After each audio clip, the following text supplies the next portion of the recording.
Hello, New World, and to all my G's. It's your boy 2G's, and we're back on the channel again where we're talking about anime shit, nerd shit, and G shit. Today we're back at it again with the 90s, the gangsta ass 90s. We're here again, and we're talking about an absolute banger. I mean, when I say this show slaps, this show slaps. It's amongst all the shows in its own fucking genre. It's goated already, like this, and not only its own genre with only 26 episodes, it manages to bring a whole lot of character, a whole lot of depth, and a whole lot of like great times and memorable times with characters. And only 26 episodes, mind you, that's insane.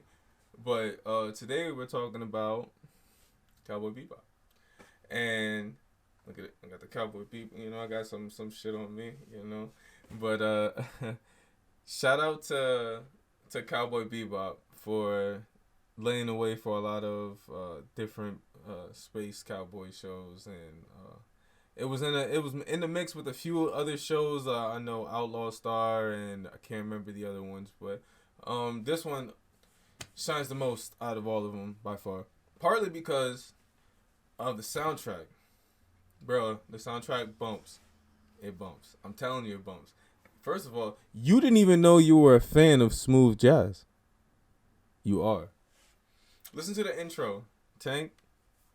I'm not. You just play the first episode, and when you hear that theme song come on, you tell me you're not a fan of that shit, because it turns up. But the intro, from beginning to the end, the interworking, the mellow sounds of the song, of the melodies as the show goes on, to the ending song that might make you shed a tear.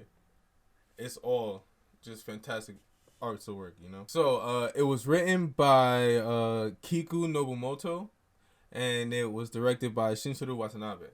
And they worked together with a few people in the company. I think it was Sunrise, and they put together this whole orchestrated event. It's more than an anime, it's an orchestrated event, I gotta say. So what we pick up on the story is 2071. And that's when we're introduced to the characters in the show. Prior to where we start off in the story, which is 2071, 50 years earlier, there was a cataclysmic event that happened. And it more so resolved around, there was a hyperspace tunnel traveler thing, and they were trying to utilize the technology that they had. Now, it's funny that I say this, because you know, we don't want things to be like that. Especially after getting out of 2021, that was a fucking mess. But when it comes down to when this all happens, it's actually 2021 in the Cowboy Bebop universe on planet Earth, when they're building this hyper-dimensional travel gate or whatever, and that malfunctions and causes a catastrophe around the whole planet Earth. If you see somebody trying to build hyper transfer shit like that, tell them don't do that shit. Tell them watch this shit first. Then if they won't do that shit, then do that shit. Matter of fact, tell them do that shit, because I want to be a space cowboy. So tell them do that shit so we can rock out in the fucking space. You know what I'm talking about? So it causes terrible. I'm joking, because it causes terrible, absolutely terrible things that happen on Earth. Like, Earth is volatile. Nobody can live on that bitch. We have to leave. Like, everybody has to evacuate this planet. So that's what they do. So they start to colonize different places around, different rocky places around Earth and stuff, so we can continue surviving. Like I said, they were already doing hyperspace tunnels in 2021. So 50 years later, of course, they're gonna be way more advanced. So space travel was already a big thing. Like, personal space cruises were already a big thing. Like, this is, like, they're already technologically more advanced than we were.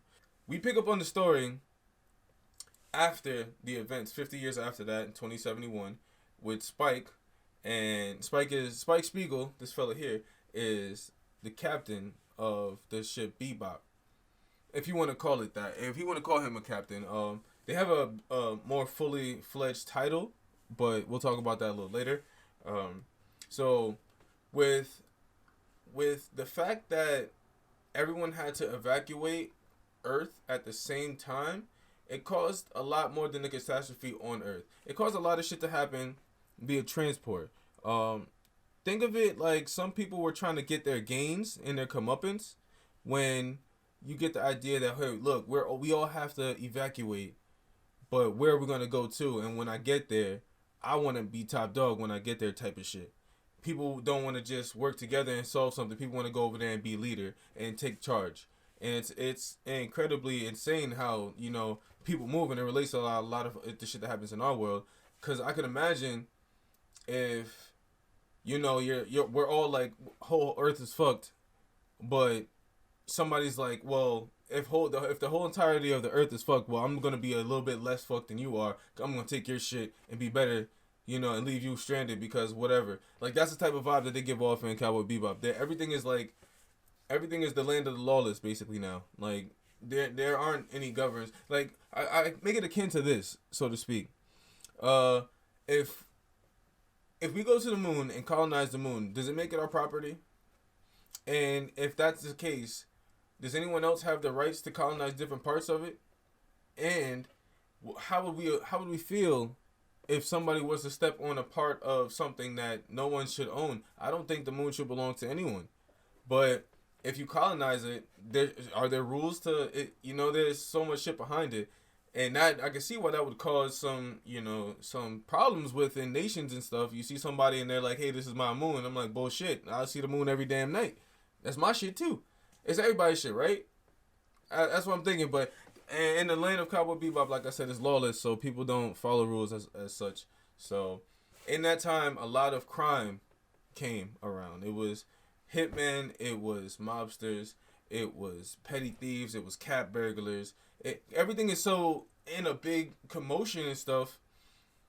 It's so much easier to just do what you're gonna do. You know, people are colonizing and changing and you know, growing this stuff. And with the wide access of technology, it's just so much easier to be a crypto thief or a grand heist person, or just like, you know, there's millionaires and they're floating out of space trying to get to these colonies, and you know where they're going. Well, not just get the ship and then you got the bread. They're just like, it's just a bunch of bullshit going on. So there's a police, the ISSP, the Intersolar System Police, and they basically patrol space and all that, or formerly Earth, and they just keep everything, you know, in sync and all that. And they basically, with help of other colonies and the governments and stuff like that, they basically initiated like this bounty system. And with all the criminals and all the shit going on, you can basically enlist on to be a bounty hunter and tag them down, tag them and bag them, dog the bounty hunters type style. Go out there, snatch them up, sometimes dead, sometimes they're alive, and go handle your business, get your check, and move on. This is where we get introduced to Spike in them, because Spike is a bounty hunter. Spike and his buddy Jet, they're bounty hunters, and they go take care of business, and you know they're hungry, they're mad hungry, and we'll get to that later. But they're mad hungry, and they need some money, essentially. Not so essentially, because prior to the events from where we meet them, like I said, during this 50-year period, things happen to everybody that we meet on the crew. Speaking of the crew, some people that we have on the crew, or you know, some things, we have Ian, or N. N is a dog, but N is a special dog. As I said, the technology is way further advanced than we are. Ian is a genetically modified dog, but in the sense that he's got human intelligence.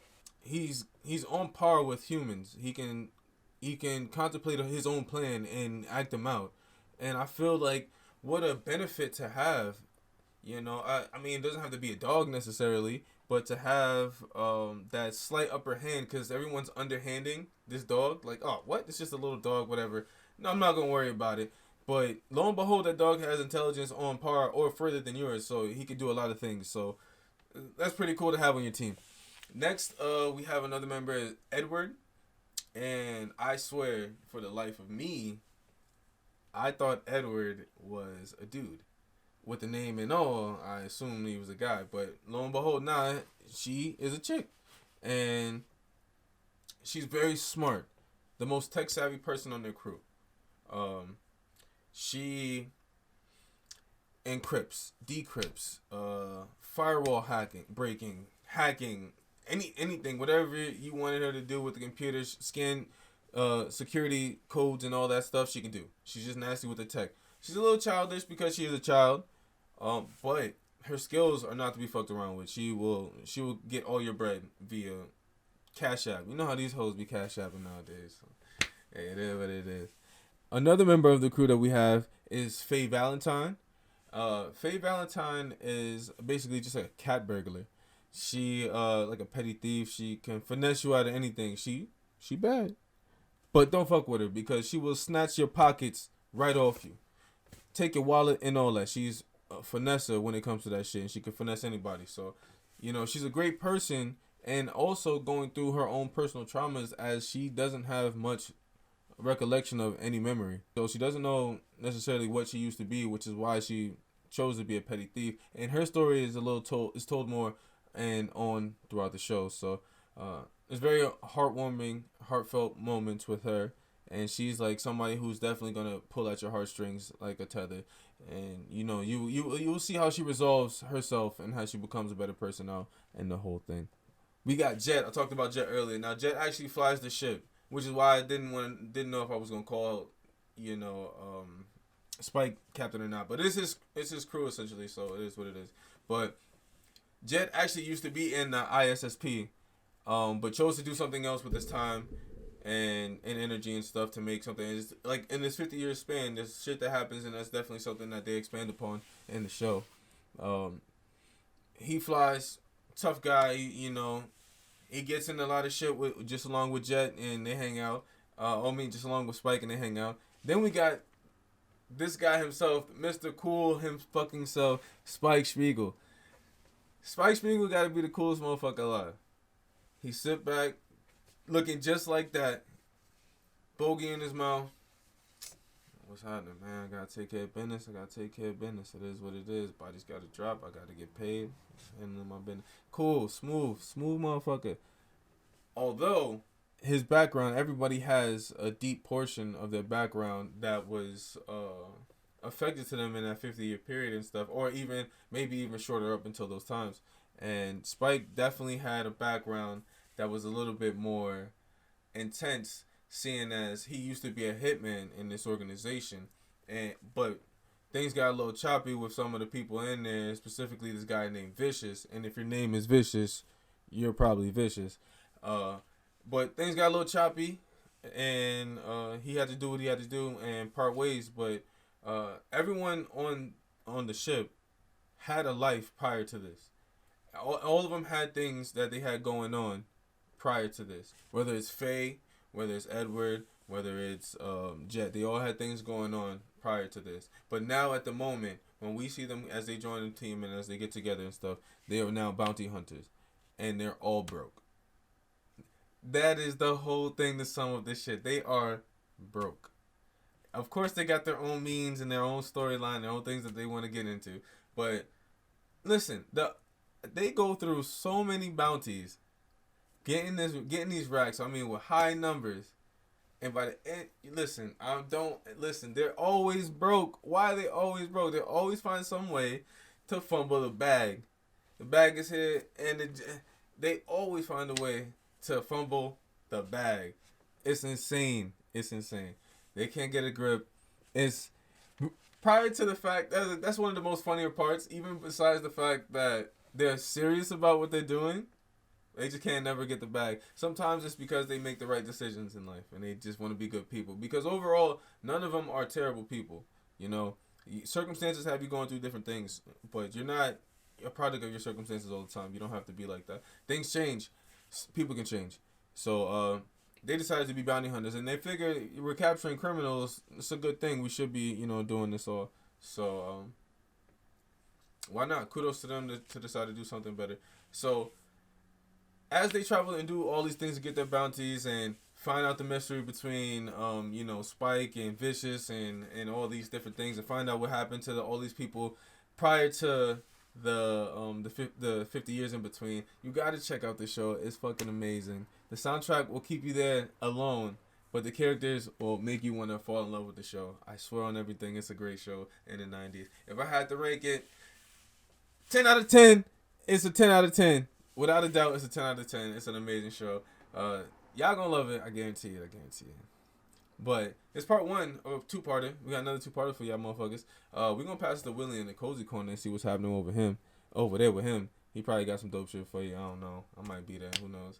But that's gonna wrap it up for me, y'all. Be good. Be safe. I'm gonna holler at y'all. Like I said, everyone has a little story, a little background.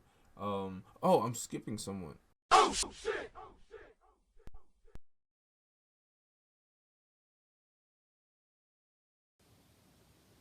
What's good, my nieces and nephews? Welcome to the Cozy Corner with your Uncle Willie-san. Today we'll be talking about another 90s anime. I know Kenny was talking to you about Cowboy Bebop. Today I'm going to bring you Trigun. Trigun's another space western made in 1998, but we didn't get the dub until about 03, I want to say. Big shout out to Adult Swim. Tom always kept it real. Now, Trigun is set on a different planet than Earth. It is called Planet Gunsmoke.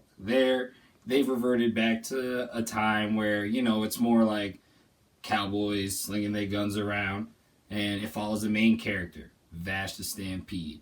Now, when I tell you this is one of the more complex characters that you will ever see in anime, that's only like the tip of the iceberg. So let me give you a little breakdown on Vash. Vash has what is called a $60 billion double dollar bounty. Yes, they use double dollars. Rex. Now, he has been hunted all over this planet because people can't even comprehend this gigantic bounty on his head. Because on the surface, he's a very goofy, very calm, very non-violent character. He's always looking for a way to resolve a problem without using lethal force. And sometimes it's his downfall.